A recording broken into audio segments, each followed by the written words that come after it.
Welcome back. Last time, we left Phil reeling with the shock of being roommates with a serial killer. Let's pick up right there. Immediately giving Succubus a call, Phil lets her know of his fury about her letting GU change rooms. Not understanding what the issue was, Succubus reminds Phil that he is himself a killer now also, and that it was actually Hammer who should be worried about being around both. She's definitely got a point there, Phil. After disconnecting Phil's call, Succubus receives a notification for the system failure of Ticket of Fantasy. Hammer is a killer in his own way after all. Smart as he is though, he isn't pitting himself against Succubus. He is going to use the dummy data he downloaded of the unknown code and get the best Ticket of Fantasy players to face the threat. Checking the game, Succubus shockingly realizes that it has been taken over by the unknown code. The top player, Blitz, zaps the threat he faces, which in turn explodes. While he was initially worried, he now thinks it was way too easy to overcome something he had no idea of. Meanwhile, Succubus is unfolding the extent of the damage the unknown code has caused, which reveals that every unknown code has been rapidly dismantled in under a minute. With even Agni and Akasha facing the unknown code, Hammer has definitely accomplished what he has set out to do. Succubus meets with Mr. Glasses to inform him of this strange collaboration that has taken place.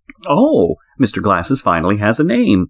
He is called Mr.? Kinda disappointing, honestly. But, well, it's the guy's name, so okay, anyway. Mr. Glasses, Mr. then directly concludes that Hammer has to be behind all of this. Thinking to herself, Succubus concludes that if she agrees with Mr. and throws Hammer under the bus here, she will end up losing someone very valuable to the fight against the unknown code. Willing to keep the genius around, Succubus takes all responsibility herself. A while later, Succubus tracks down Hammer and tells him that while he was right in mentioning that these players are good in battle, he was wrong in doing what he did.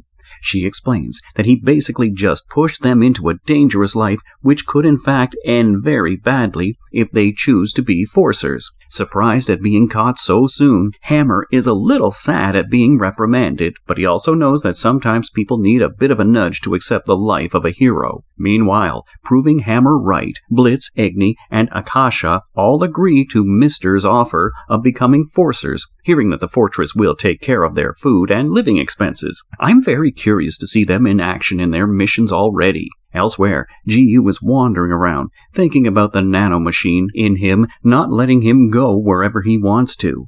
Coming across a claw machine, he decides to give it a try, but as expected, the prize falls through the claw at the last moment, leaving GU with nothing. A girl sees him venting his anger at the machine and suggests he use another machine instead of the one he was playing on, because that one is known to be notorious. She recognizes GU as the country's youngest serial killer the moment he turns around, and GU is tempted to check the efficiency of the nanomachines of the fortress. Definitely looks like this girl just walked into danger of the serial killer type. GU tells the girl that he wasn't a serial killer as he was actually found innocent. Hearing this, she asks him if that was the fortress-approved answer. Oh, she knows about the fortress. Is she a forcer herself? I mean, since she has the power to mock GU, she has to be a forcer. Even as GU blocks her kick, she gets out of his reach, smacking him in the process. She even aims her backpack to hit him and then goes on to deliver a precise kick. While he tries to defend himself, saying that he wasn't expecting any of that from her, she takes him to the training center to introduce herself. She is a forcer after all. Also, not only is she a forcer, she is an average level forcer, meaning that she is a couple of levels above GU, and her advisor is the Strider. Remember him, the best forcer of the fortress that we know had defeated an S-level code? Meanwhile, Mr. is talking to the very same master-level forcer, Strider, about a possible S-level code in the vicinity. Distracted while on his phone, Strider tells Mr. that the last time he defeated an S-level code, he had actually just got lucky. So, he isn't as legendary as we believed him to be? Mr. then goes on to ask Strider about Longtail. The name in Hammer's list with a question mark, huh? Interesting. When Mr. mentions that Longtail was the only unknown code that Strider couldn't defeat, Strider thinks back to when he faced Longtail. Quite surprisingly, Strider informs Mr. that Longtail wasn't code at all. He says that Longtail is definitely human. Say what now? In order to further convince Mr. of Longtail not being code, Strider reminds him of the massive amount of data flow into the virtual battle space besides Forcers and the code itself. When Mr. is still somewhat unconvinced about Longtail being an external AI or a human, Strider simply says that just in case Longtail turns out to be an enemy, he won't leave even a single Forcer alive. So, there is someone who can log himself into the battle space like Forcers do, but nobody knows who he is.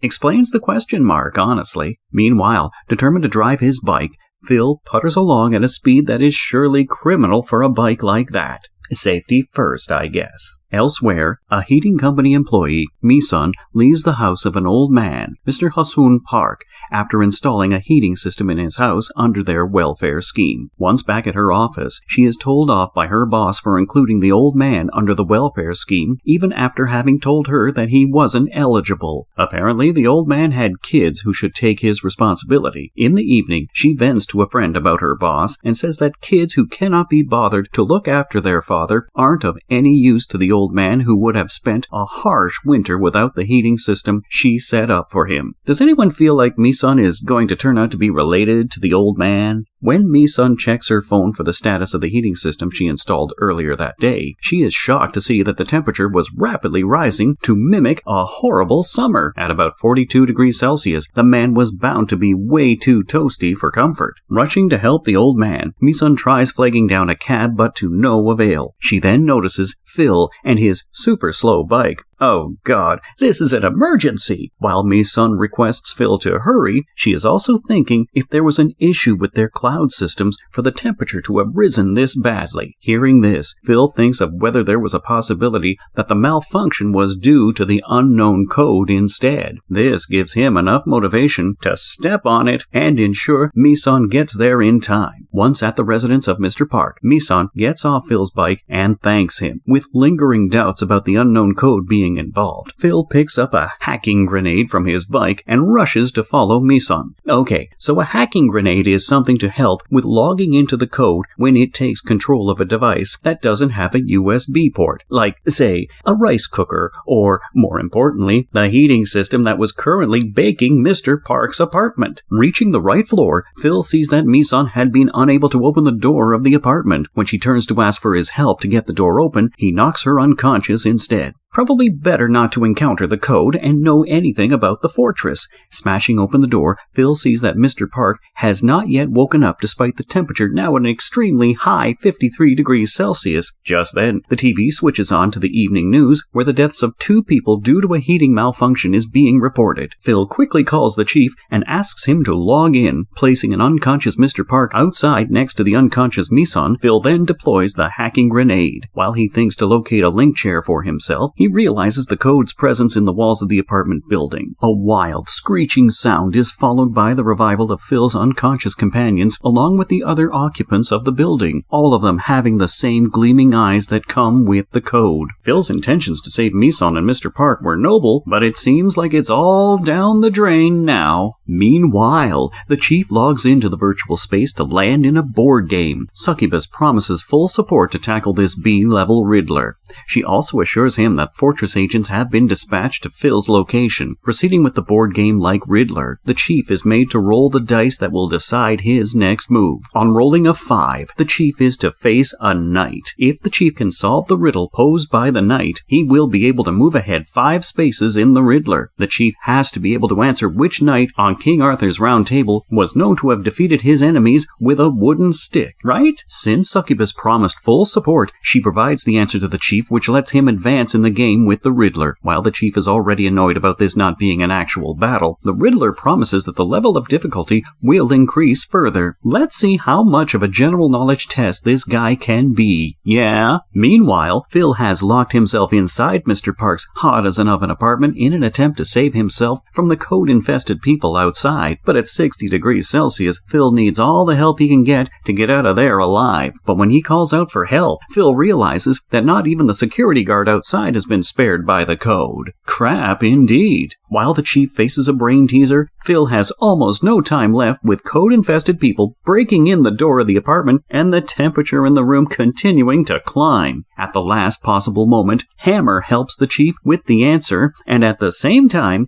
Ji-yu reaches the apartment building, closely followed by the senior female forcer. Inside the apartment, Phil finally feels the rising heat with the temperature at a too crisp 73 degrees Celsius and falls unconscious to the floor. When he opens his eyes a while later, the code gleams through his eyes. Meanwhile, Hammer and Succubus get an alert about an unidentified code having infiltrated the system. And indeed, cracking the tile on which the chief stood, Longtail strides towards the final golden cube with a question mark in the Riddler's board game. Back at the apartment building, while Ji-yu bickers with the senior forcer about not being friends with Phil, they are both stunned into silence when the door of Mr. Park's apartment slams open and out walks Code Phil. Frustrated at having to deal with Code Phil, Ji-yu delivers a brutal attack before Code Phil can cause anybody any harm. He then requests Rosie to keep the other code-infected occupants away. Well, naming people something random till their actual name is revealed is something common I have with the country's youngest serial killer. Lucky me. With Code Phil trapped under Ji-yu's boot, he suddenly stirs and wakes up. Miraculously, it is Phil minus the code, but none of them know what just happened. At the same time, the chief is taken aback when Riddler and the board game maze disappear when Longtail makes contact with the now transparent cube with a question mark. So, since the code went away, Phil didn't get to be Code Phil much longer, thankfully. This Longtail is an interesting character, to say the least. When the chief questions Longtail about his loyalties, he replies that he belongs to neither the code nor the fortress. Instead, he works as per a promise made to his friend, and works to save whoever is of value to him. Okay? Not willing to let Longtail leave easily after that vague answer, the chief aims for him with his gun, and Longtail takes up the chief's challenge. As the chief's bullets reach Longtail, he effortlessly turns them all into flowers, much to the chief's astonishment. In retaliation, Longtail slashes his sword in the chief's direction, where initially it comes across as if he missed his mark, but it soon becomes clear that he didn't. In fact, he has managed to cut off the chief's limbs. Taking his leave, Longtail reminds the chief of his values being the reason he hasn't killed him. Since he is neither friend nor foe of the fortress, he says that he will never be the first to attack. Helpless about Longtail's disappearance, the chief concludes that not only is Longtail supremely strong, but he was definitely not human. At the fortress, meanwhile, Misun is being offered the chance to be a forcer. She informs Mr. that she will agree to being a forcer, conditional upon the fortress letting Mr. Park go without surgery. She explains that Grandpa is always quite old, and hence won't be living for a long time. Surprisingly, Mr. agrees to her condition. Y'all didn't miss the Grandpa, right? Misun is definitely related to him. At the dorms, Hammer goes over to Phil and deactivates the nanomachine inside him with a remote. He then delivers the most shocking news that one could ever be revealing. He tells Phil that the fortress has been lying to all of them since the beginning. He explains that the unknown code doesn't have alien origins at all, but instead has been made with human technology. Humans, I tell ya, the source of all problems, truly. But you humans better be back for more of this story, alright? See ya then.